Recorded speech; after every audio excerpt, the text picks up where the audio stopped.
The Audacious Adventuress by Barbara Cartland, and read by Sophie Roberts for SAGA Egmont. Chapter 1 1802. The door opened, and a gentleman slipped hastily into the room and locked the door behind him. As he turned, he saw that a woman rising from a table by the window was watching him with a white, frightened face. "Don't be alarmed," he said to her reassuringly. "I am but taking refuge in here for a moment." As he spoke, he saw to his surprise that the expression on her face, which had almost been one of terror, changed to one of relief. Then, as he walked towards her, he felt that there was something like recognition in the smile on her lips and the look in her eyes, before she settled herself once again at the table and picked up her embroidery. A memory stirred in the back of the gentleman's mind. "I seem to know you. Could we have met before?" It seemed impossible. The gentleman, tall, broad-shouldered, and exceedingly handsome, was attired in the height of fashion, his blue satin evening coat fitted without a wrinkle, the points of his collar reached high against his square jaw, and the elegance of his snowy cravat must have taken an infinity of patience to achieve. The woman he faced, or rather, she was little more than a girl, was unassuming to the point of mediocrity. Her hair was dragged back from her forehead into a tightly plaited bun at the nape of her neck.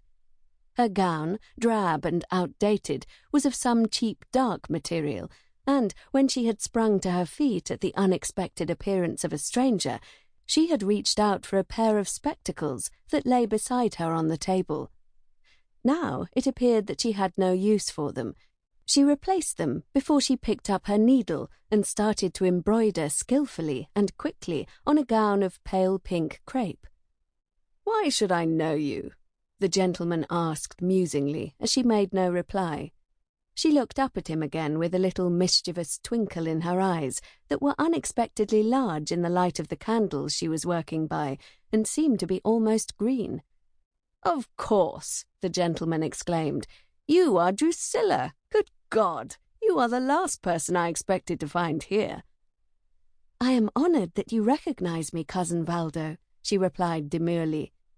The Marquis of Lynche pulled up a chair to the table and sat himself down on it. "Druscilla, by all that is holy," he said, "I have often wondered what became of you." "Papa left Lynche Hall after your mother died," Druscilla replied. "He quarrelled with the next Marchioness." "Who did not?" the Marquis exclaimed. "But where did you go?" "To Ovington, as it happened, on his Grace's estate," Druscilla responded, "until Papa also passed away."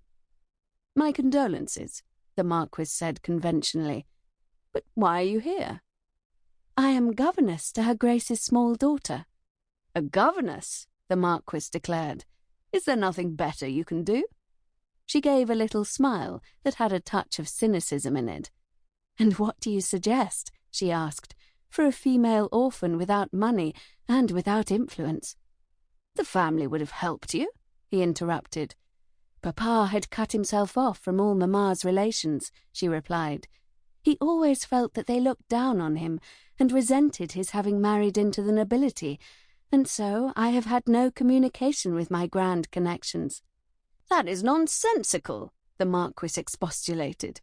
"Your father might choose to set himself aloof, but you are different. You are my cousin." "The relationship is not close," Druscilla retorted coldly. "My grandmother was your grandmother's sister.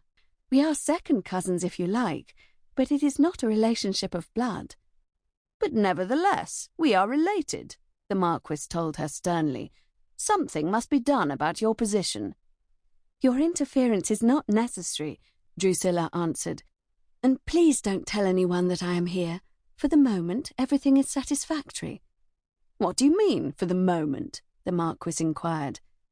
Druscilla hesitated, and then she said in a low voice, "Things have not been very easy, and it will not help if anyone should find you in the schoolroom.